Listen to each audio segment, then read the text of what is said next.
Welcome to the Essential Self-Care Podcast, where we talk about all things self-care for those of us who are, let's face it, too busy for self-care. It's time to bring that same compassion that you offer to everyone else in your life to yourself as well. In this podcast, you'll hear real-life stories of how self-care transformed people's lives as they were going through life's storms. You'll learn practical, actionable tools to begin the self-care journey yourself as well. Because like I always say, small changes make a large impact. I'm your host, Dr. Sheetal Ajmani. I'm a physician, best-selling author, and the founder of Radiant Living Institute. Through my signature program, Reclaim Your Radiance, you'll reclaim your worth, renew your energy, and restore your happiness in your life, career, and relationships. To get started, download your free guidebook, 6 simple yet powerful steps to create your radiant life at radiantlivinginstitute.com.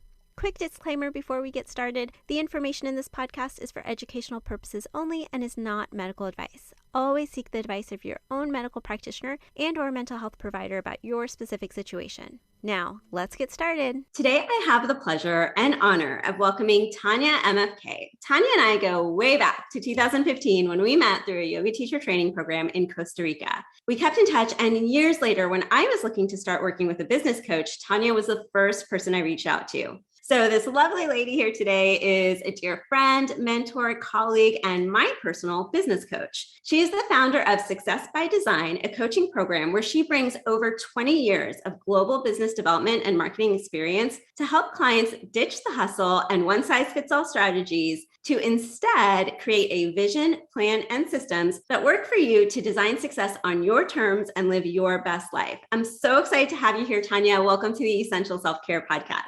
Yes, thank you for having me. Super excited. Yeah, so let's dive right in, Tanya. I would love for you to share a little bit about an instance in your life where self-care became no longer an option, but an absolute priority. And with that, what tools or modalities did you turn to at that time? Yeah, well, I think probably the first place where it came into really taking care of myself was after my first husband passed away from cancer.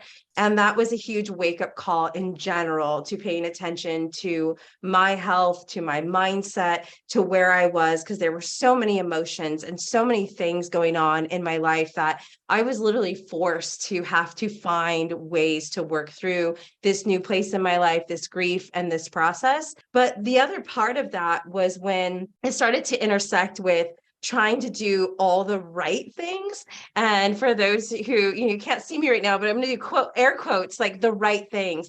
I started to recognize that I had this understanding and idea that there was some right way. And I think for those of us who are perfectionists and overachievers, we're trying to make sure that we're doing all the right things. And I remember as a kid, even asking my mom, I was so frustrated with the commercials on TV that they would say, well, this is the best shampoo. Oh no, ours is the best shampoo. And I remember as a kid telling my mom, why can't they just tell us which one is the right one? So then we can use the right one.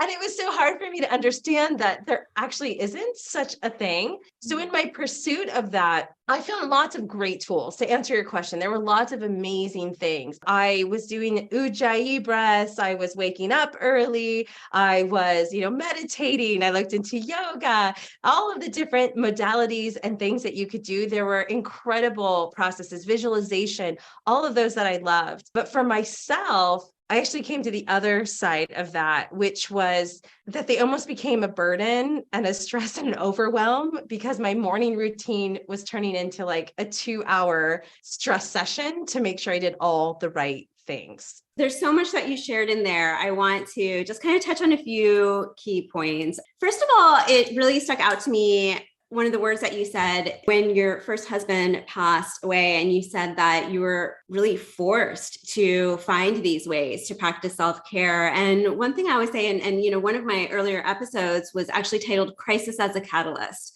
These moments, those moments where these really big events and challenges happen in your life, that is really what it does. It really does force you to look within and seek and search different tools.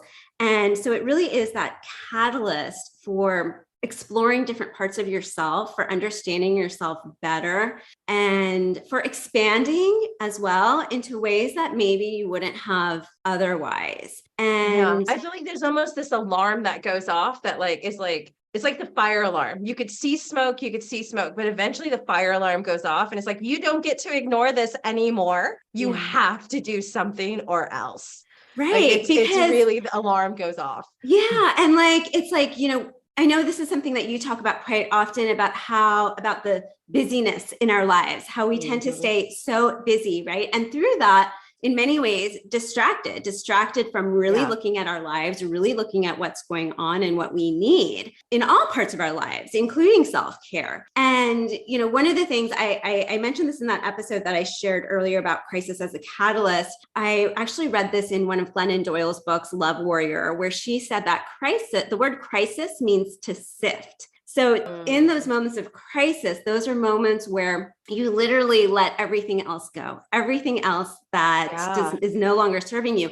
And, my interpretation of that, and through my own experiences as well of different challenges and crises in my life, it really is those moments where you are just so raw. You honestly Mm-hmm. don't even Mm-hmm. have the energy or the attention span to focus on anything, quote unquote, extra, anything that maybe is no longer serving you. And those Yeah. things may have not felt, quote unquote, extra before that situation. But now all Right. of a sudden, you are faced with what is real, what is important, what really matters right What now. really matters. That is the key. In fact, I just gave a talk this weekend talking about time design. And one of the things that we talk about in there is that it's the second step. First, we have to figure out what time we're really dealing with. But the second is to actually look at what matters. Because before we start to put in all this stuff, it's really there's a never ending list of stuff to fill up what we need to do.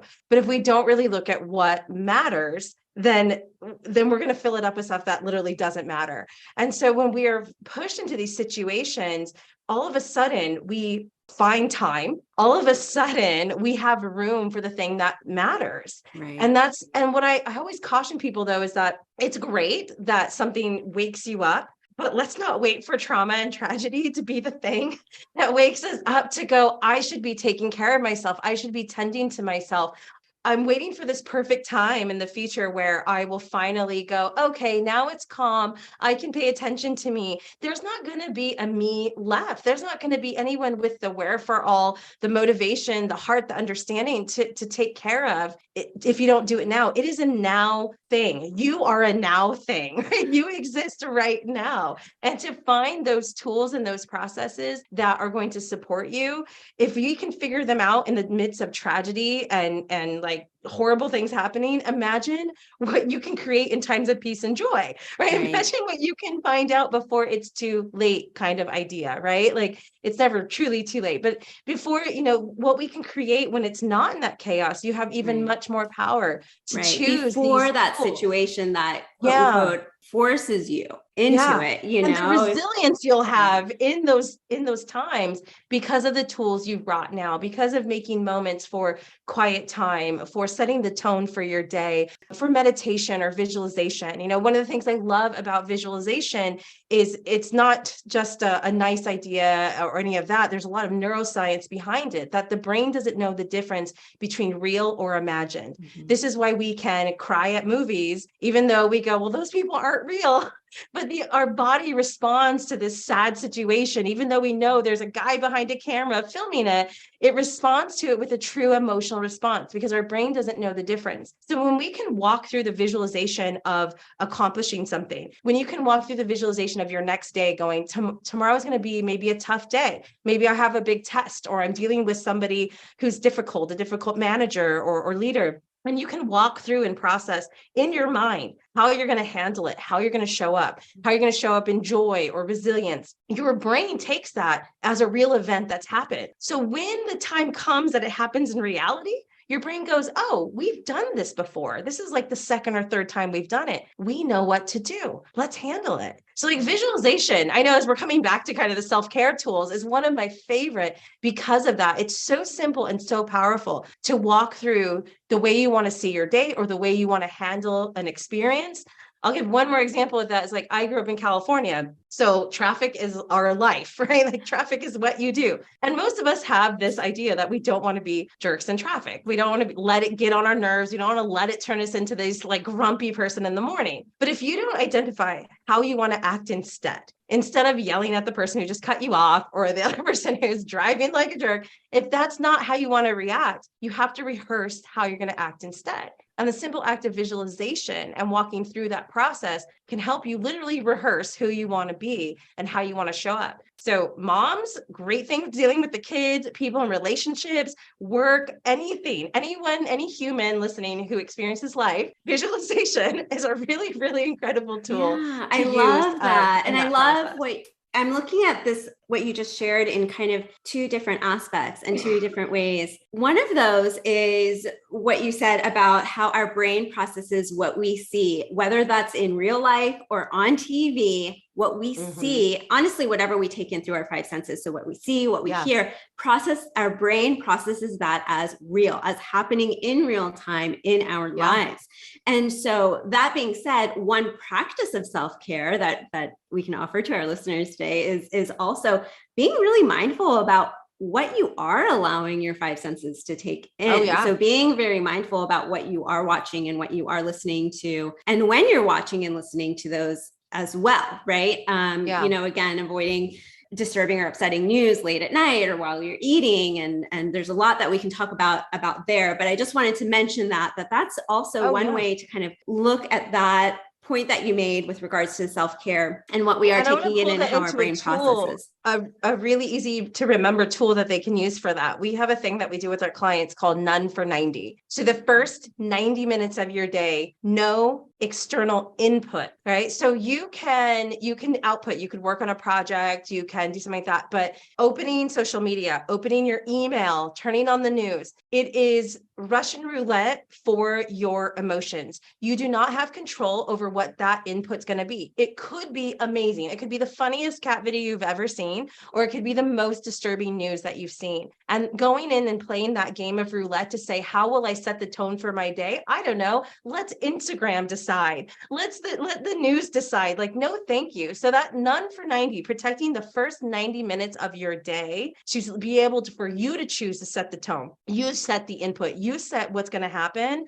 is an incredibly simple and yet powerful. Once that 90 minutes is over, you know, if scrolling Instagram is all you've been wanting to do, by all means do it. But the first 90 minutes, protect that input. Like you were saying, protect that tone, because it will set the process and that emotional contagion, which is a very real thing. Emotions are contagious, and what's around us and how people are feeling, we can catch just like a virus.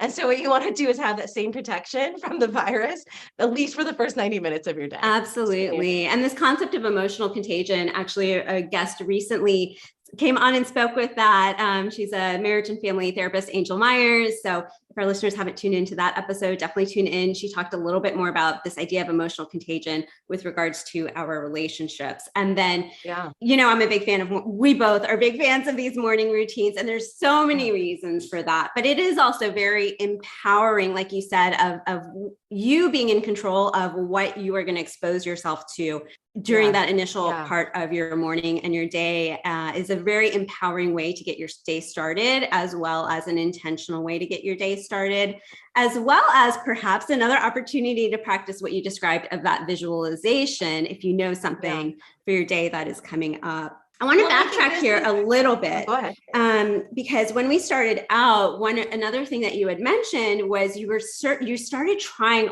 a lot of different self-care tools and modalities, really searching for the quote unquote right way. And I think this is a common experience. I think this is an experience that a lot of us face, where we hear so much about different modalities and different tools that would be, you know, I'm using a lot of quote unquotes here, but you know, quote unquote good, or quote unquote the right way we should be handling something, or handling grief, or handling a tough situation, or practicing self-care. So how did you, and I know you mentioned, you know, that you had explored a lot of different tools. So if you could just share a little bit about, through your exploration of those tools, of searching for the, you know, quote unquote right way, where did that journey then lead you?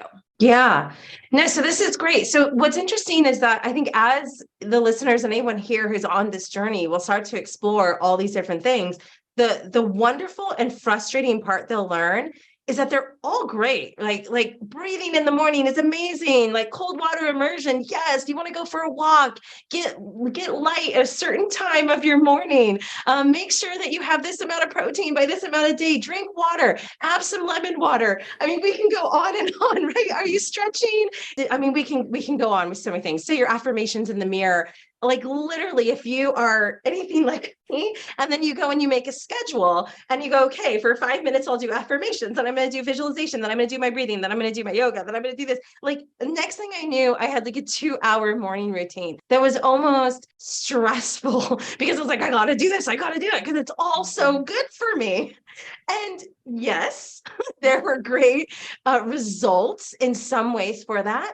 But then all of a sudden, I start kind of almost dreading my morning. Like, I got to get this stuff done. If I don't get this done, oh my gosh, I missed one meditation, or out of my 80 things I'm doing in the morning, I missed one. So now I'm not going to be that person who gets to write the blog that says what I learned from meditating 300 days in a row, right? Like this crazy idea that things aren't as good if they're not every single day. And it's really tough, I think, for us, those who have the ambition, who want to achieve, who even understand the true benefits of it, to also give ourselves space, grace, and mercy for the ebb and flow of life. Absolutely. Absolutely. Yes, A couple things I say, one thing is that I share with all my clients is that, we explore these self-care tools and modalities, and they aren't, these self-care tools are meant to help us. So if it becomes another to-do on your to-do list, or another should,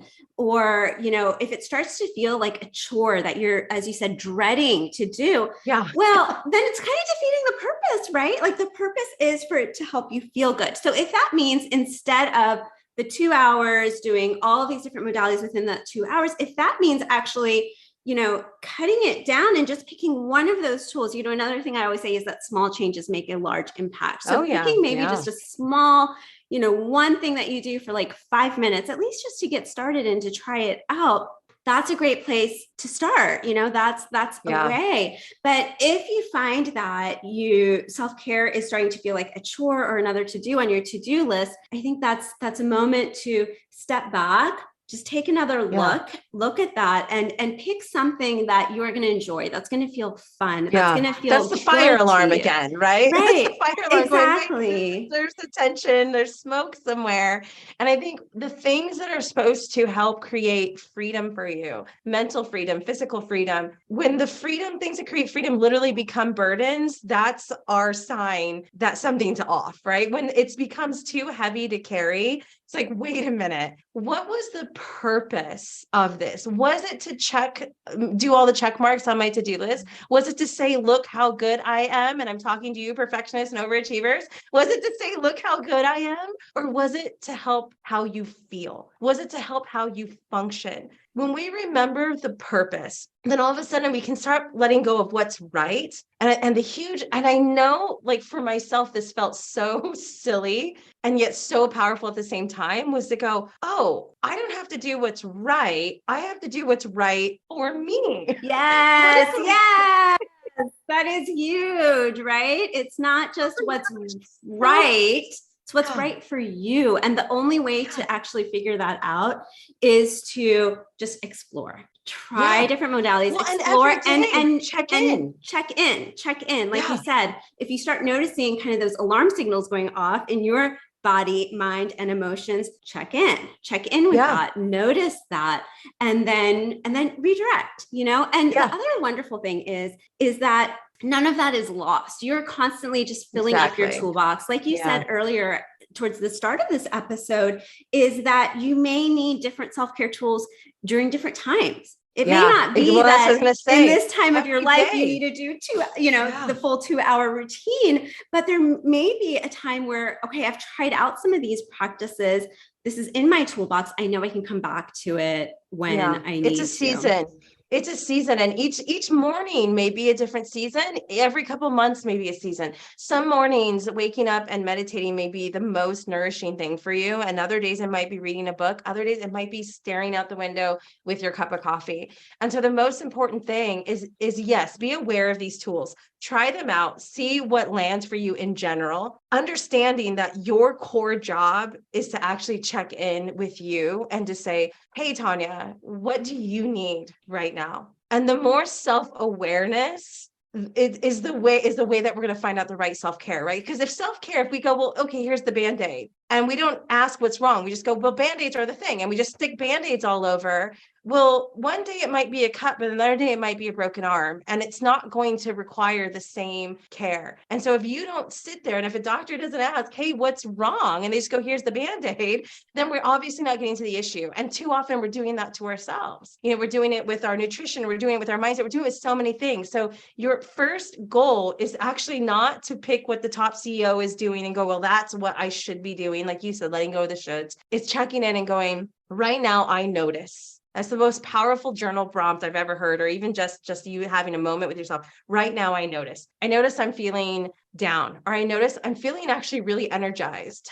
So maybe I need to go for a run, right? I notice I'm feeling really contemplative. Maybe it's journaling this morning. Right now, I notice. And when you check in with yourself and you pull from that arsenal, that's going to be the best self-care tool for you right then. And that was my huge lesson, my huge breakthrough. So yes, all these tools are wonderful. I love them. But my biggest lesson in all these tools was the tool of checking in. That was the tool. I love that. That's so wonderful. Thank you for sharing that. This has, Tanya and I have known each other a long time. And this is one of our favorite things to talk about for both of us. So we could go on and on. Yeah, we need session 2, 3, 4, 5, and 6 of this. But I want to just take a moment to thank you for being here, as well as just recap some of the, so many great nuggets that you shared so far in this episode, of noticing that there are those moments that can be those crisis moments, crisis as a catalyst, where you are forced into this self-care. But again, and one of the intentions of this podcast is hopefully to help build up some of that self-care tools and toolbox before or avoiding some of, being forced into that situation. Yeah. And then also that there's no right or wrong way to do it. It's really checking in with yourself. And I love that prompt that you shared with us of, I noticed that, this is what I'm noticing right now. And so I think that's a powerful prompt as well, to begin that process of self-awareness, of checking in and really seeing and honoring what is right for you, not what's right for everyone else. One big thing that Tanya and I both believe in is not following a one size fits all approach. That there is no one size fits all approach. There isn't. For Tanya, that's in self-care and also in the work that she does as a business coach, working with her clients. For me, it's definitely the approach I work with in my client, working with my clients on the self-care journey as well. It's not a one size fits all approach. It really is about finding what is right for you. And so Tanya also referenced during this episode a program called Time Design, which is an amazing program that she created. And I actually already have plans to have Tanya back on the show to share more about that. But in the meantime, Tanya, would you be able to share with our listeners where they can learn more about you and the work that you are doing? Yeah. So my name's Tanya Marie Figueres-Geisinger, and because that's a mouthful, as we've heard, I go by Tanya MFK. Because of that moniker, I'm very fortunate to be the only one in the world. So you can Google me, ChatGPT me, anywhere, whatever it is, Tanya MFK, you will find me. I mostly hang out on YouTube and on LinkedIn. I am a real person paying attention to my real messages and things that go out there. So you can actually reach out to me directly and I will get back, or one of my team members, and we do pay attention to what's going on. So you can check out there. I'm always sharing free information to guide, to help, to serve, because that's how we choose to show up in the world. We don't sell, we don't do any of that. We really just help guide. So no matter where you find us, hopefully we're able to provide value for you building your business and designing your best life. So Tanya MFK anywhere. Wonderful. Thank you, Tanya. And I will include those links in the show notes as well. Definitely reach out to Tanya. She is amazing, as you have just seen on this episode. Thanks for listening. If you enjoyed this episode, be sure to subscribe, leave a positive review, and share this episode with someone you know. And remember, your free guide, 6 simple yet powerful steps to create your radiant life, is waiting for you at radiantlivinginstitute.com. Download it today.